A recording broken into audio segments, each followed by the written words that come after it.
Parisis-Germinal. 86 ans dans 3 mois, c'est pas mal. Je suis margueritois de souche. Mon parcours alors, de toute ma vie, j'ai été passionné par la maçonnerie. J'aurais pu faire d'autres parcours, mais je ne l'ai pas fait. Passionné.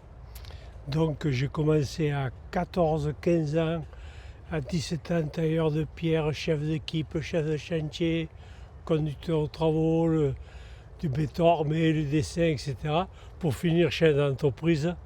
Mais naturellement, ma passion, c'était toujours les pierres et je n'ai pas changé.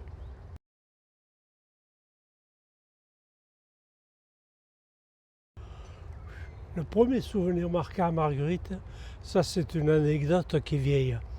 J'étais encore à l'école évidemment, et un jour, on a ramassé des morceaux de plâtre dans une rue et on s'est mis à taguer les murs de l'église.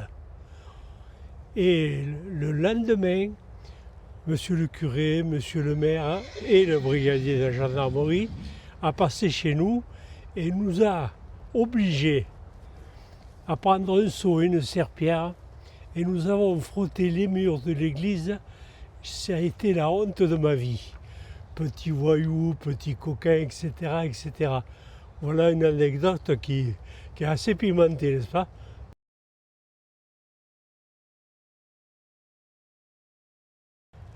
Ça, c'est difficile ça à dire, hein, parce que j'ai souvenir, c'était juste après la guerre, la première dame qui a été élue conseillère municipale, c'était Madame Massal. Et en 47, 46, 47, 48, je ne me souviens plus, lorsqu'elle est descendue les marches de l'hôtel de ville, les gens l'applaudissaient parce que quelque part c'était un truc qui dépassait.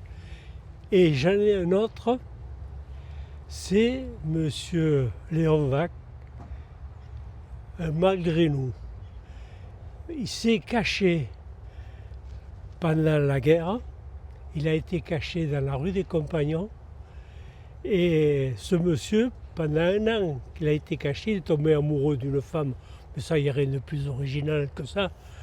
Il est tombé amoureux de Marie, je me rappelle plus, Roboul.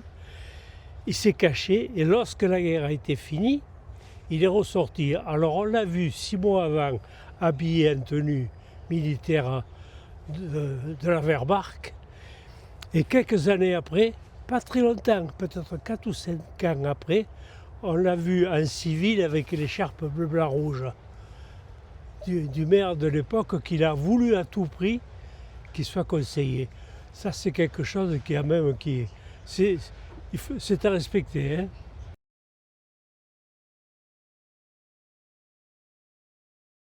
Moi, je pense que depuis le début, on était mal informé en ce qui concerne le village parce qu'on pensait à autre chose, etc., etc. Alors qu'il y a quand même un patrimoine qui est assez important. Par exemple, je vais parler de la glacière qu'on a démolie ainsi que la ferme du château qu'on a démoli. Ça, c'était important. Mais je sais pas, on n'y pensait pas. Je ne sais pas pourquoi, c'est comme ça.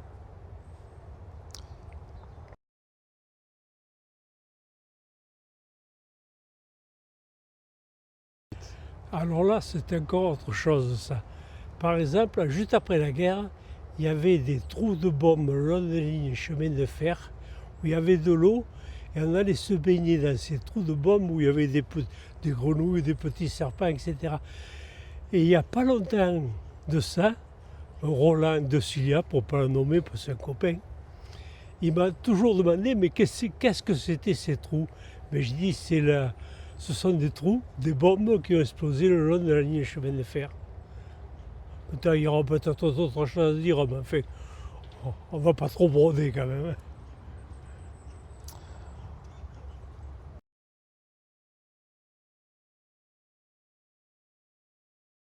On a fait jouer que c'était une vieille église qui était du 12e, qu'il fallait faire quelque chose.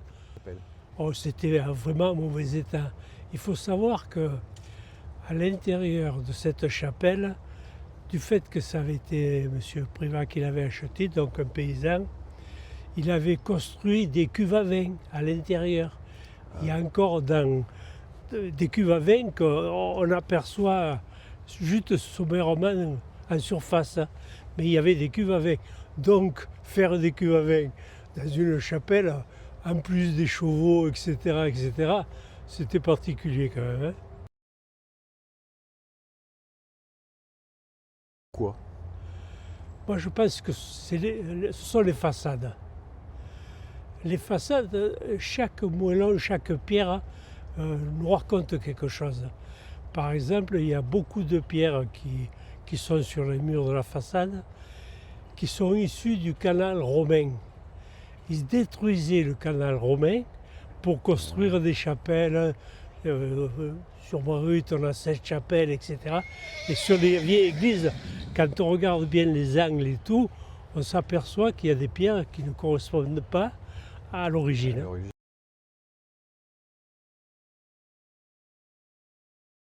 Ah ben c'est un tout, hein. Vous savez, un clocher, hein, c'est un tout. Avant on avait le Seigneur et le clocher de l'église. Hein. C'est un tout, on ne peut pas se passer de l'église. On ne peut pas, c'est pas possible.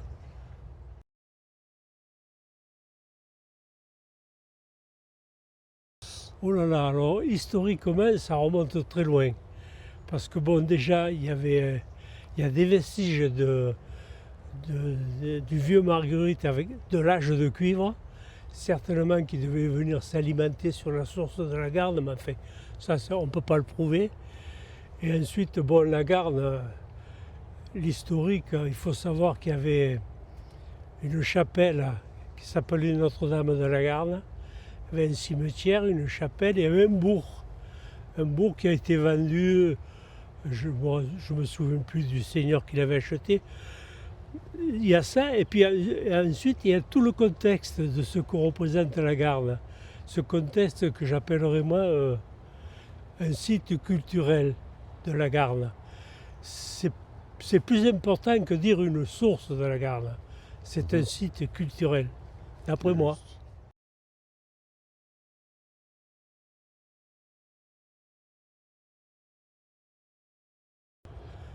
Eh bien écoutez, déjà c'est ma passion qui l'emporte. Hein, excusez-moi, je parle de moi, mais enfin, ça ne devrait pas être le cas. C'est le but. Mais quand on voit des murs en pierre, quand on voit un puits romain, quand on voit des caniveaux, etc., tout ça correspond à faire revivre ce site. Et il y a une chose que je dis, lorsqu'on voit un mur en pierre, que ce soit Jacques, Paul ou Germinal qui les construit, ça n'a vraiment aucune importance. Ça n'a vraiment pas. Par contre, c'est le mur en pierre qui parle par lui-même. Ça veut dire quelque chose, ça. Ah, tout à fait. Tout à fait. C'est incontestable. Ça fait partie de notre patrimoine. Vous savez, il n'y a rien à dire sur la source, c'est faux. Parce que l'eau, c'est la vie. Et il n'y a pas.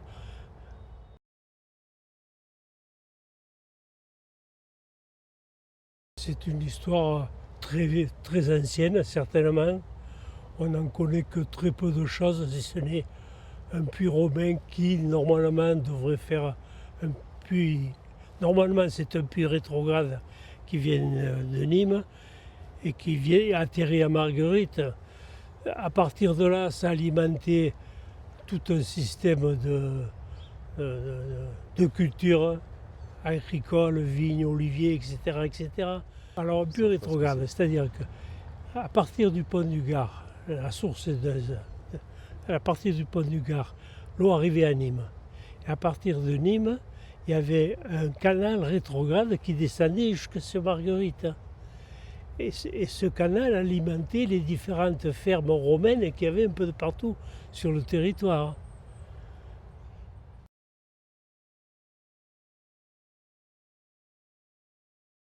Ah ben, L'avenir, c'est les jeunes, hein. C'est pas moi, hein, certainement pas, hein. Mais le rôle est très important. D'où l'importance de solliciter, euh, solliciter les directeurs d'école, les différentes associations, tout ce qui est, tout ce qui est jeunesse, quoi. C'est très important de les faire venir, de les faire partager, etc. Et là, Raymond Martin, il joue un grand rôle également. Sur une photo, quand on le voit, qu'il explique, il avait des tessons de tuiles, etc. Quand on le voit expliquer ce que c'était les tuiles, vous voyez les jeunes d'escale autour de lui, avec des yeux, mais vraiment, il le questionnait. Ça, c'est important. Je pense qu'il y aura une poursuite. Qu'il y aura? Ah oui, je pense. Je pense parce que ça nécessite à être connu. Mais les jeunes viennent de plus en plus. Et je pense que ça viendra, je pense. Mais c'était le bassin agricole de la ville de Nîmes, ça c'est certain. Bon, les choses évoluent toujours. Et il faut se rendre dans l'évidence. Quand on voit la cave coopérative qui est fermée. Moi, il y a une cinquantaine d'années, il y avait un monsieur Duplix, Paul, pour ne pas le nommer, qui m'avait dit, écoute Germinal, tu verras la cave coopérative, un jour on y élèvera des poulets dedans. Et ben, ça voulait tout dire, hein. Donc l'évolution fait que on ne peut pas y échapper à ça. Hélas.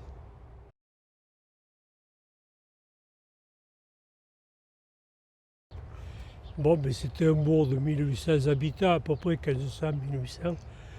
Et puis bon, ça s'est agrandi, mais c'est tout à fait normal. Il arrive au moment où on empiète sur tout. Moi, j'ai juste une petite anecdote. En 1959,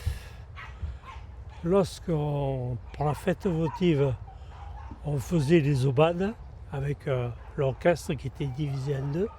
On passait dans les rues et on récoltait de l'argent des gens qui nous donnaient la pièce, etc. etc. Et alors, à la fin de cette collecte, j'étais partie prenante, mais enfin c'est encore un détail, à ce que la quasi-totalité de l'argent récolté, on a décidé d'un commun accord d'envoyer cet argent à nos collègues qui étaient en Algérie. Alors, ils ont fait des colis et ils les ont envoyés en Algérie. Ça, c'est encore une anecdote, c'est banal, mais pourtant, ça veut dire ce que ça veut dire, hein. Mmh.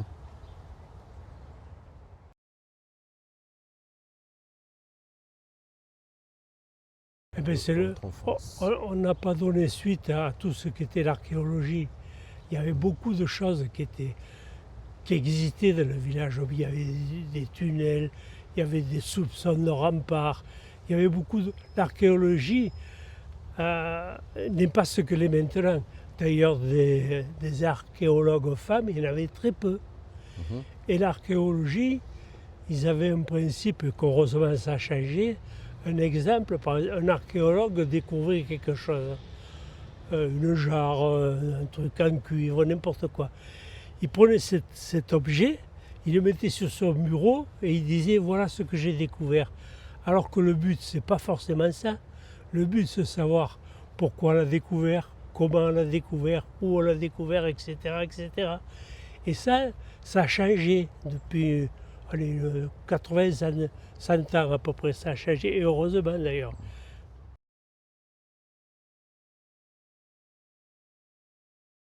Alors les risques d'inondation, ils sont toujours là, hein.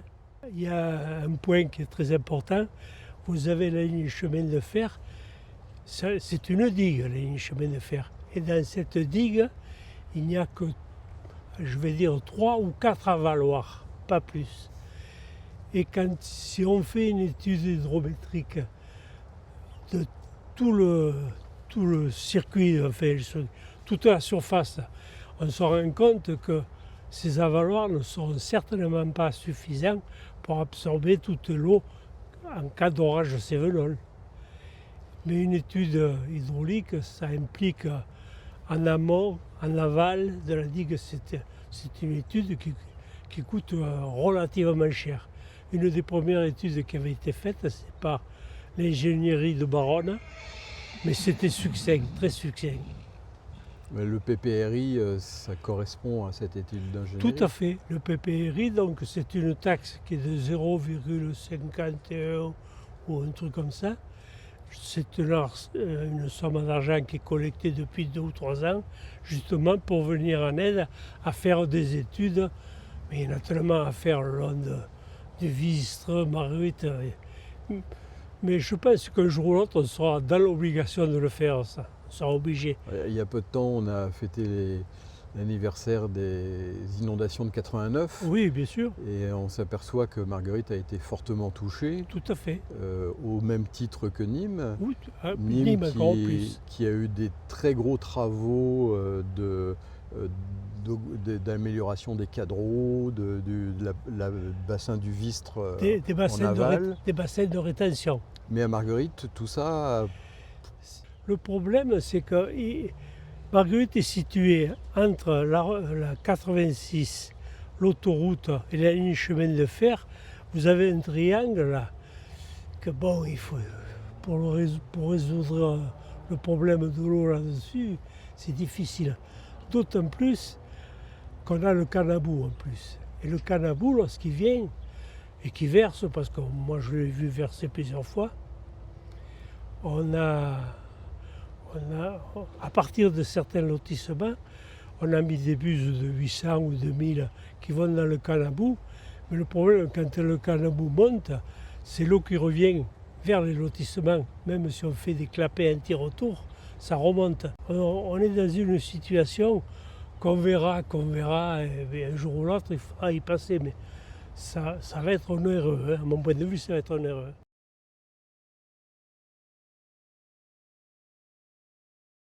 Je crains qu'on devienne une banlieue de Nîmes.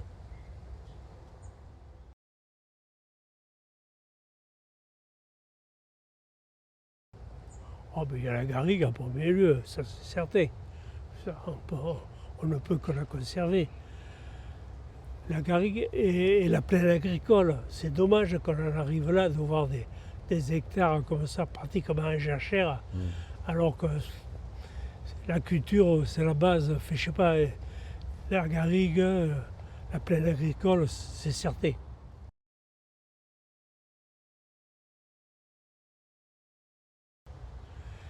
Eh bien, je dirais que, avant toute chose, il faut bien réfléchir au maximum des possibilités, des contraintes que peuvent subir. Moi, je n'ai qu'un pouvoir de décision, hein, mais je pense que la réflexion est très importante dans tous les domaines. On ne peut pas agir comme ça vite. Ça nécessite une réflexion bien assidue. Enfin, c'est mon point de vue, hein. Il faut que la population soit impliquée en ce qui concerne l'agencement du village, complètement. C'est une évidence, hein. Qui connaît mieux le village que les anciens, les Margueritois, disons, voilà.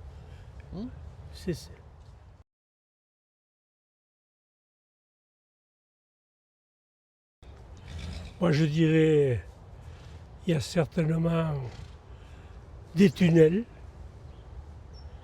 Il y a des tunnels, j'en connais un, qui part de la Chapelle, qui traverse la place du Calvaire et qui arrive chez Bernard Léjoin. Et on voit à l'entrée, chez Bernard Léjoin, dans une petite cour, on voit l'entrée du tunnel. Ça, les gens ne le savent pas.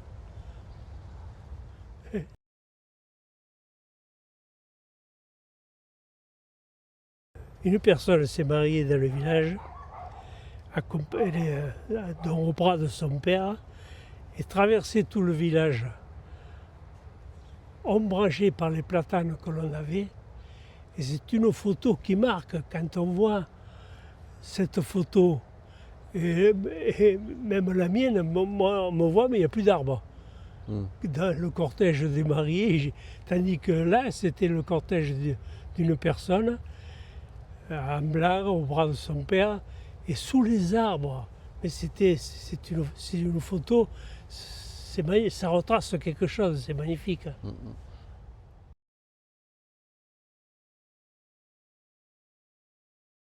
Oh là là, on commencerait par Rococourbe. C'est un fief romain, Rococourbe. Alors, le Mazachot, évidemment. Puis vous avez le télégraphe qui est là-haut. Enfin, tout ça, ça parle, c'est évident. C'est évident.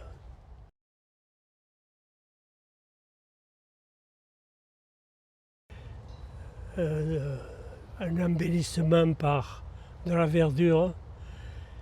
Il faut savoir que Marguerite, il y avait 79 commerces dans Marguerite, artisans et commerces, des merceries, enfin 79, c'est énorme. Ah ouais. Et souvent, devant chaque maison, il y avait une treille. Une treille, on voit les raisins. Mais je veux dire, c'est rien ça, mais on embellit une rue, une impasse. Par exemple, vous avez 6 impasses sur Marguerite. Vous en avez 3 dans la rue des Marchands et 3 dans la grande rue. Si on décorait simplement une impasse, qu'on rentre dedans, qu'on la voit décorée, ça, on passerait dans la rue, on irait dans une impasse, mais ça serait la beauté même. Avant, comme il n'y avait pas de contact, il n'y avait pas beaucoup de contact. Cette espèce de fraternité, elle a changé. Elle a changé dans la mesure où maintenant, vous avez les téléphones, Internet, etc. Et les gens sont de plus en plus individualistes. Et pour cause, quelqu'un rentre chez lui, s'il veut rester chez lui sans sortir, on lui livre tout. À partir de vêtements, de nourriture, on lui livre tout. Ça n'existait pas ça avant. On était obligé d'aller voir on était obligé. Alors qu'avant, à mon point de vue, c'était plus commode. Et pour cause, moi je veux juste une petite anecdote, j'en ai tellement. Je sortais de chez moi, donc à côté de ce qu'était le presbytère, mes parents y ont habité 45 ans. Je sortais de chez moi et j'allais, la grand-mère qui habitait en face de moi, c'était la mamie Laurent. La première chose que je faisais, je rentrais dans sa cuisine, je prenais le seau qui était dans l'évier, j'allais chercher un seau d'eau, je rentrais, je le reposais. Mais on faisait ça machinalement, on ne se posait pas de questions. On y fermait les volets, puis pop. Mais c'était naturel, c'est valable. Mais ça c'est un cas où on sociabilise les gens. C'est inévitable.